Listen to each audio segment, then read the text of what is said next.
In this video, I want to talk about how you can become more mindful, because becoming more mindful is a key way of reprogramming your brain to be more successful. Now, of course, the big question is, what is mindfulness? Well, essentially, mindfulness is a form of meditation that has been adopted by CBT. CBT, in turn, is cognitive behavioral therapy. And it's a psychotherapeutic approach used to treat conditions like anxiety, phobias, addictions, etc. And the fact that this is a form of meditation can put some people off. They think it's all new age and something hippies used to do in the 1960s when they weren't smoking dope, driving around in VW microbuses and calling everybody man. Others associate it with religion, like Buddhism, for example, and think that taking it up might compromise their own religious faith. And then there are people who aren't religious at all and don't want to be associated with it for that reason. In fact, nothing could be further from the truth. You can practice meditation whether you are a religious person or an atheist. All meditation really is a directed attempt to control your thoughts and the contents of your mind. And in so doing, you can gain some peace and quiet, or at least be able to better understand the contents of your own brain. So meditation essentially gives us a tool we can use, not only to calm our thoughts and escape the stresses of the day, but also to reflect on the contents of our mind in the interest of self-improvement. And, well, that's all it is, really. Often, meditation means completely silencing all thoughts.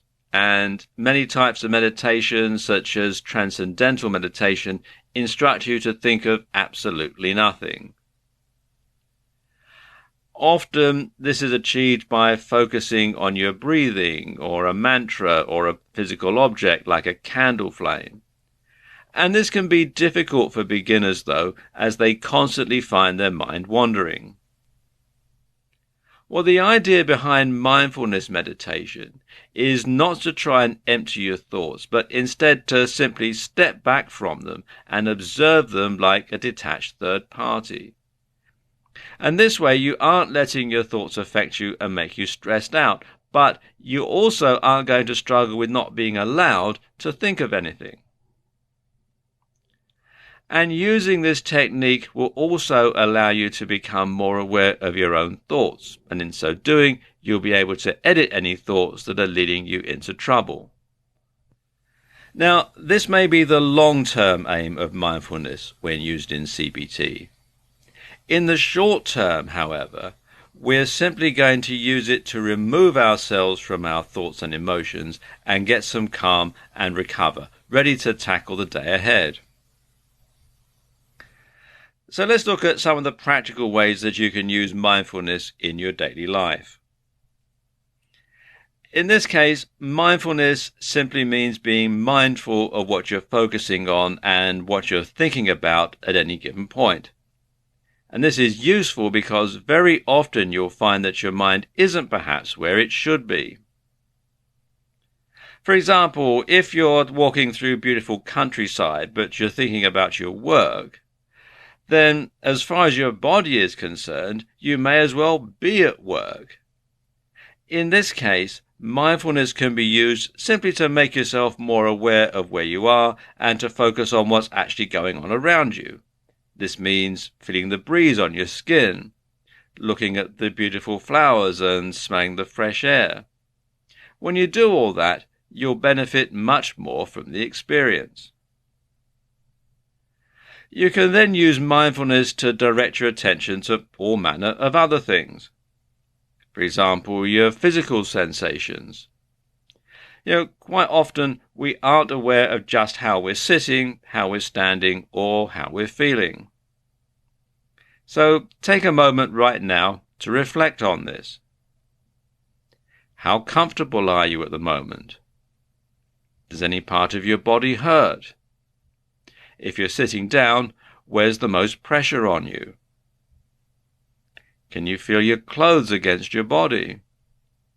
A watch, maybe. How warm are you? Are you leaning more to one side or another? This kind of mindfulness can be useful if you want to try and fix your posture, but also if you want to improve your abilities in sports or just move more efficiently. Being mindful of the way you speak can also help you to speak more eloquently, to stop using derogatory words, to stop swearing, or to change the whole way that people perceive you. For example, if you want to sound more intelligent, you can simply try using bigger words or speaking a little more slowly. You can also use mindfulness to be happier in everyday life.